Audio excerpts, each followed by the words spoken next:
Hello there and welcome back to Morgana Rose Art. Today I will be demonstrating for you the lovely Stargazer tutorial with a beautiful colourful night sky and our lovely figure posed there with his camera. This outline I'm going to be making available for download on my Patreon page linked below, so if you'd like to have a go at this painting but don't fancy the effort of drawing it all out yourself, you can easily download my outline from there. I'll also pop up the link to this lovely reference photo that I used. I did brighten up the colours a touch, but I just loved the figure here with his camera and tripod poised to photograph the beautiful night sky above. So those are the colours that I used today, just up on screen there. I'll also pop a list of those in the video description down below. Just in case anybody's interested. But today I'm beginning with my lovely Milford cotton paper, just wetting it all over with a nice big flat wash brush, getting a decent amount of nice clean water on there because we're going to use wet and wet technique to put in our night sky. You can see I've left the paper for about a minute or so. It's bottled slightly and it's absorbed a lot of the water that I've put on, so it's ready to paint with. I'm beginning with Indigo, lovely colour for a night sky, and just putting it on in these big sort of directional sweeps, and I'm just adding in a little touch of Payne's grey up here in the top corner where I want it to be darkest.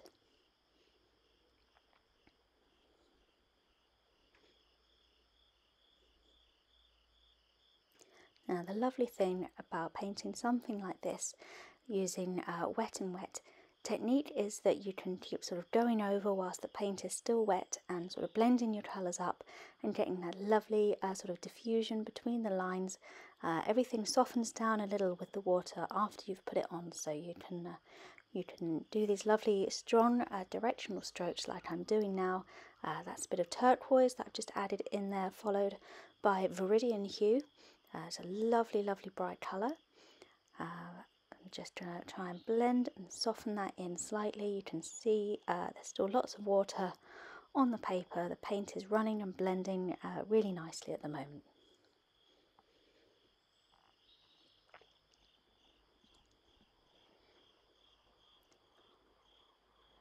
So basically I'm just going down the page diagonally, adding in my colours in a fairly random order. I'm using a combination of Purple Lake and Permanent Rose here for this lovely purpley pinkish hue. You of course can use any colours that you like, your favourite ones, or any that you think would work really beautifully for a soft and colourful night sky. And of course put them on in whichever order you please. I just fancied sort of shading through blue to green to pink on this particular occasion. So all I'm doing is just moving the paint around now, getting a little bit of variation in that big sky. I'm not too worried about the lower sort of part of the ground, the foreground here, because I'm going to paint over that. I just want it to be a sort of a single sort of clean shade ideally, but really don't worry about that, just get that sky right.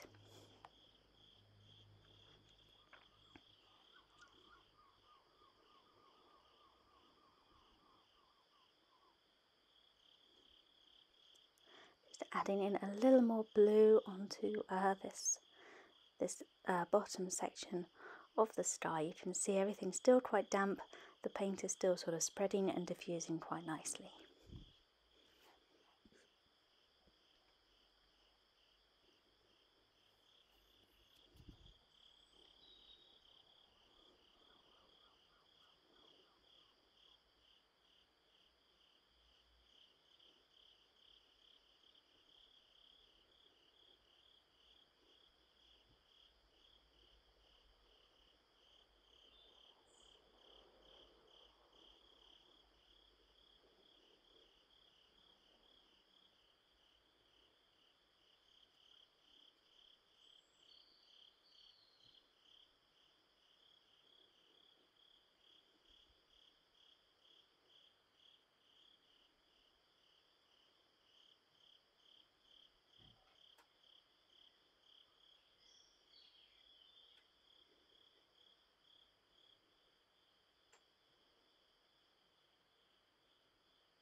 Now I wanted this sort of section of the sort of bottom right hand corner to be quite pale, so I'm actually pulling a little of the colour out.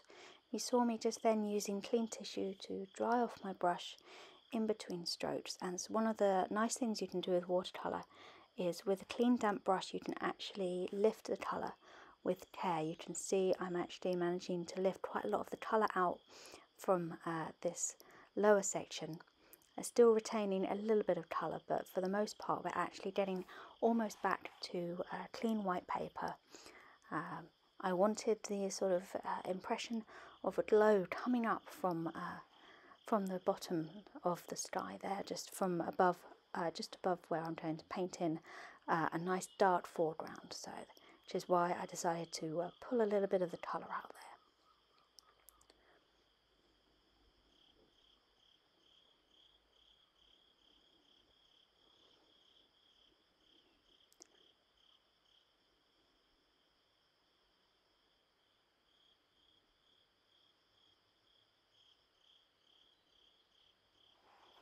Very simply, just blend until you're happy. Until you're happy with the colour, with the shape, with the sweep and the directionality of your lovely night sky mix.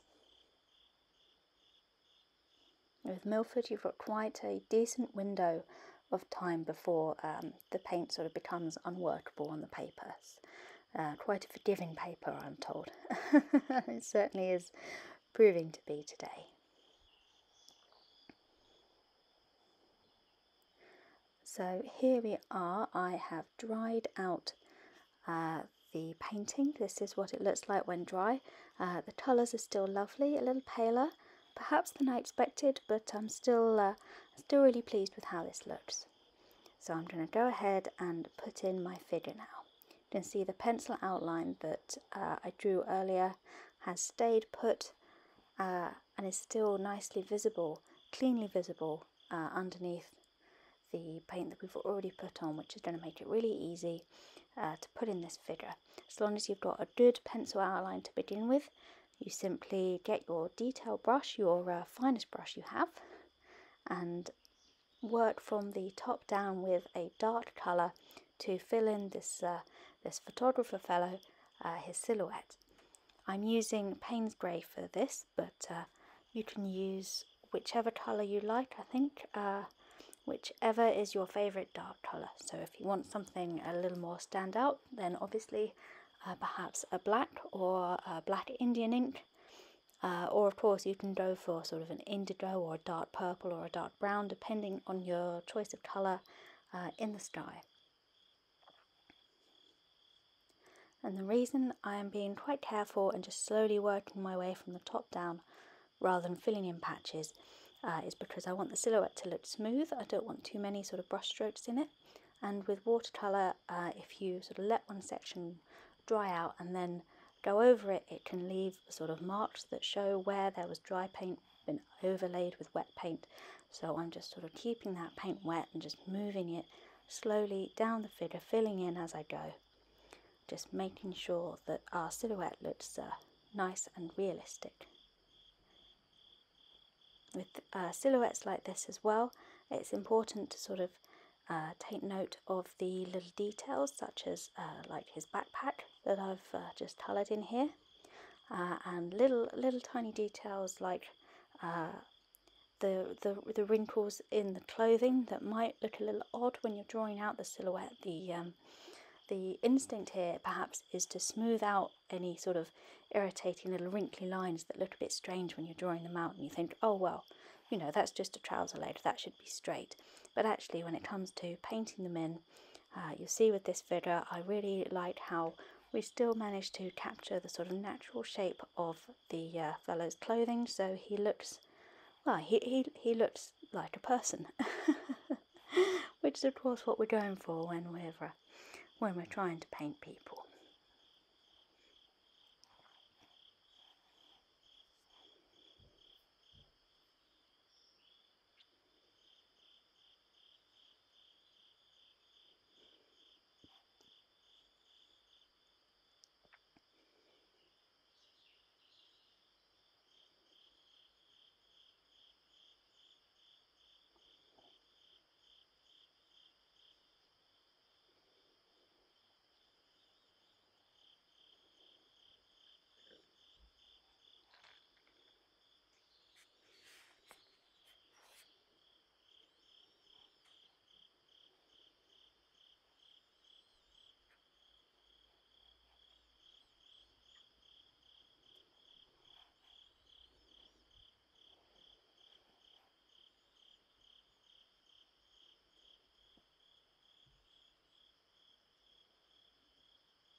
So now all I'm going to do is pop in the foreground as well, which is also going to be in silhouette in line with our lovely figure here. So I'm using a synthetic mop brush today to do this, but you can use whichever brush works well for you. And I'm just pulling my dark colour, my Payne's grey, down from the figure, and I'm going to use the same technique. So I'm going to run it across this top part here, giving a nice little raggedy natural looking edge. Don't want it to be too sort of straight and barren because we're going to pop a little bit of foliage in as well. And then just running my brush back and forth along with our lovely Payne's grey and just putting in that nice dark foreground.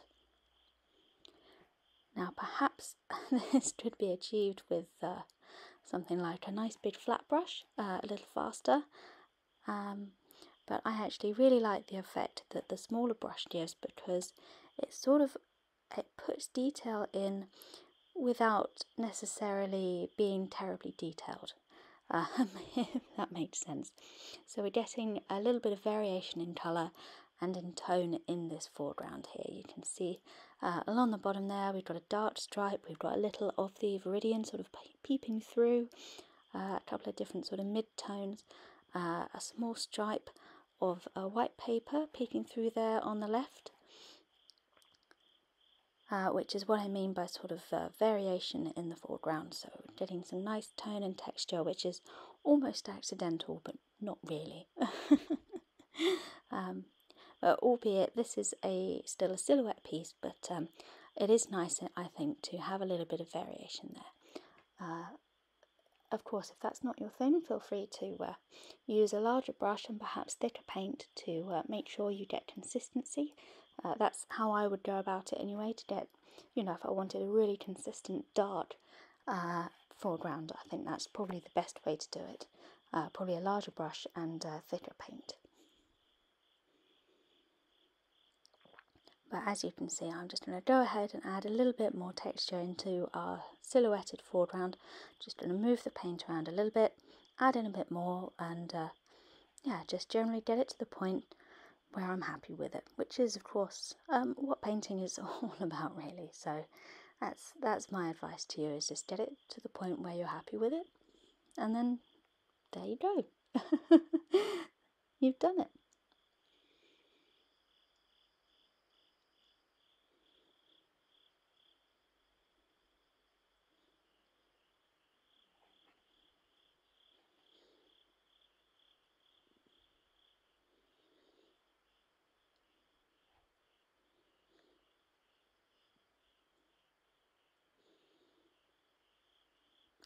I'm actually leaving that little white stuff there on the left. I just couldn't quite bring myself to fill it in. I like the idea that perhaps there's a little puddle of water or something metallic that's been dropped down there that's just catching the light and reflecting it back up into the night.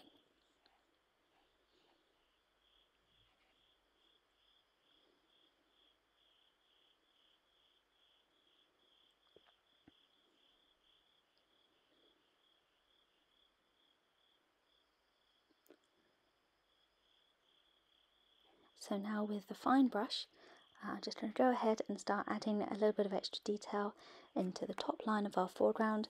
Just a few lines for sort of some scrubby sort of grass patches and little twiggy bits poking up, little shrubs and plants and flowers and all that sort of good stuff.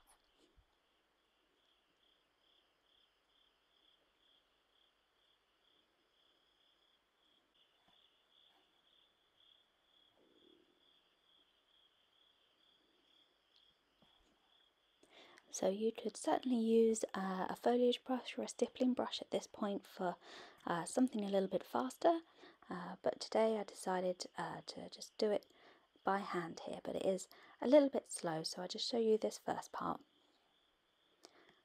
And there we are, just popped in the rest of the shrubbery along that top line. I've also painted in our camera and tripod for our photographer, using exactly the same technique as I just showed you, so I thought I'd just pop that in quickly, because it took a little bit longer because it's a little bit more finer detail. So what I'm doing now is I'm just using some masking tape and some tissue to just soft mask the dark parts of the painting, basically the parts that I don't want to get any white on, because we're going to use white gouache to create our star spattered sky, which I'm doing by using a fan brush dipped in some quite thick white gouache paint mixed with a touch of water just to get it to move around a little bit, and I'm just going to spatter that all across this sky here. And this is this is rather a messy procedure, which is why I've masked out the dark parts. Very easy to think, oh, I just won't do that part, but trust me, this stuff gets everywhere. This got on me, it got it got on my face, my camera, yeah, everywhere. So hence the masking. So it's sort of known as, I think, a soft mask when you do something like this.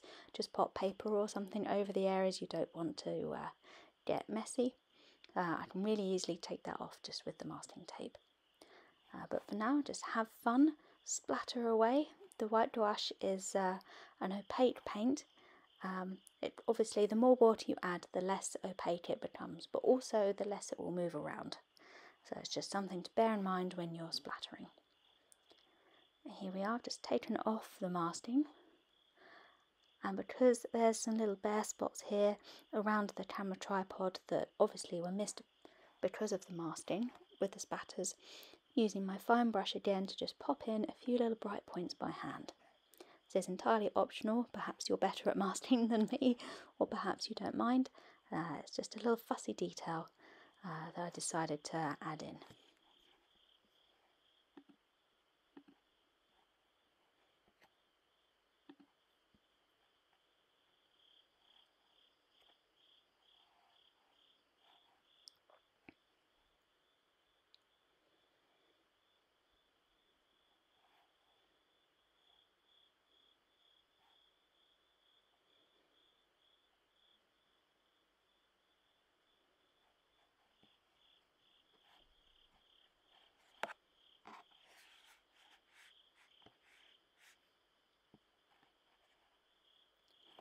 And here we have it, our finished painting.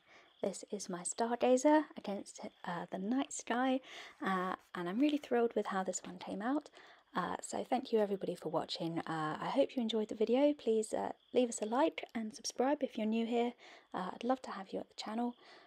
Plenty more videos in my back catalogue and on my Patreon page, where you can join up for just £1 a month to get all sorts of downloadable outlines, including our lovely Stargazer with his camera and many others.